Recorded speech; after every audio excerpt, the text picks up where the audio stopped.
এক ব্যক্তি এত পাপ করেছে যে শেষে মৃত্যুর সময় সে সন্তানদেরকে ডাকছে, ডেকে বলছে যে আমি যখন মারা যাব আমার লাশটাকে তোমরা কবর দিও না, যদি আল্লাহ পাক আমাকে ধরতে পারেন তাহলে খবর আছে আমার। কি করতে হবে?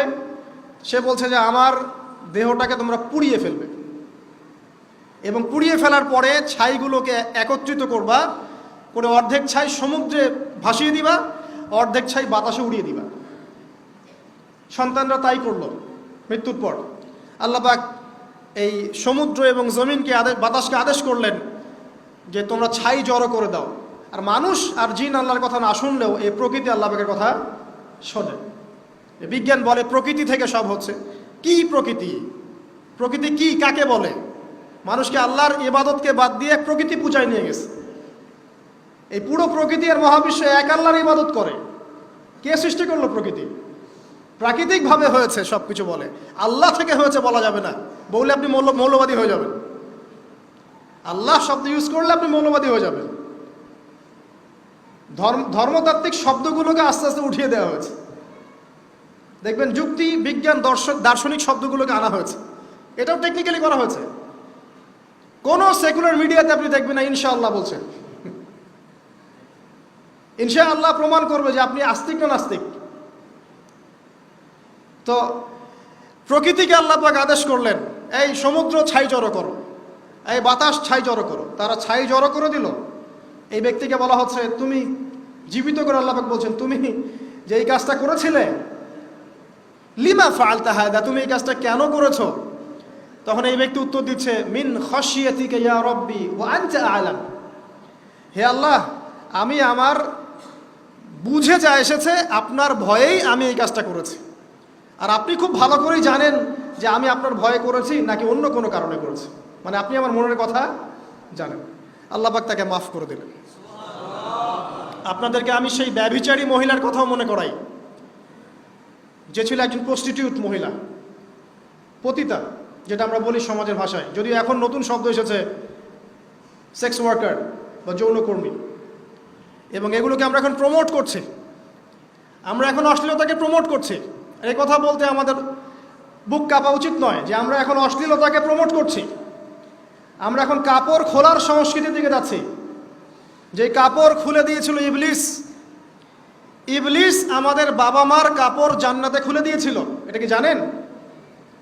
ফল খাওয়ার পরে এই ফল খেতে কে প্রলুব্ধ করেছে? ইবলিস। গাছের কাছে গিয়ে ফল ভক্ষণ করার পর সর্বপ্রথম আমাদের পিতামাতার গা থেকে কাপড় খুলে পড়ে গেছে। তা আমাদের পিতামাতাকে মহাবিশ্বে নগ্ন করে দিয়েছে ইবলিস, আর তার অনুসারীরা এই জমিনে আদম সন্তানদেরকে নগ্ন করছে এখন। অতএব এই যে একটা ট্রেন্ড এখন চলছে, দেখবেন হারাম রিলেশনশিপকে মিডিয়ার মধ্য দিয়ে প্রমোট করা হচ্ছে, মনে হয় একটা স্বাভাবিক বিষয়। কোনো বিষয় না এটা, যে কেউ জেনাই করতে পারে। জেনা, পর্ন খুব নর্মাল। হালালভাবে যদি আপনি বিয়ে শাদী করতে যান তখন সমস্যা হচ্ছে। হালালভাবে যদি আপনি বিয়ে করতে যান তখন সমস্যা হচ্ছে। হারামভাবে আপনি যা ইচ্ছা তাই করতে পারেন, সমাজে কেউ কিছু বলছে না। এখন বলছে এগুলো স্বাধীনতা। সুবহানাল্লাহ, কোন স্বাধীনতা? স্বাধীনতা বলে কোনো শব্দ নাই মহাবিশ্বে। এই পুরো বিশ্বের সমস্ত মানুষ আল্লাহর অধীনে পরাধীন। এই বিশ্বে যত মানুষ বসবাস করছে এখন, এরা কেউই স্বাধীন নয়। না কেউ স্বাধীন ছিল, না আছে, না থাকবে। সবাই আল্লাহ পাকের দাসত্বের অধীনে পরাধীন।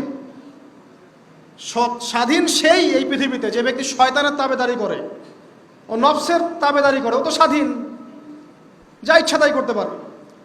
এই যে অশ্লীলতার প্রমোটিংটা চলছে, এটাকে পারিবারিকভাবে বন্ধ করতে হবে। আল্লাহ পাক আমাদেরকে বোঝার তৌফিক দান করুন। এগুলো যত বাড়বে সমাজে মহামারী আসবে, দেখে নিয়ে মহামারী আসবে, দুর্ভিক্ষ আসবে, সমাজে এমন সব রোগ ব্যাধির জন্ম হবে যেগুলো নামও শোনে নাই মানুষ কখনো, এবং সামনে ভূমিধস অপেক্ষা করছে, এগুলো আসবে। যাই হোক, ওই মহিলা, যে ব্যক্তি একজন যৌনকর্মী ছিল, বা যেটা আমরা বলি ব্যভিচারিণী মহিলা ছিল, একটা কুকুরকে দেখেছে সে পানি পান করার জন্য তৃষ্ণার্ত।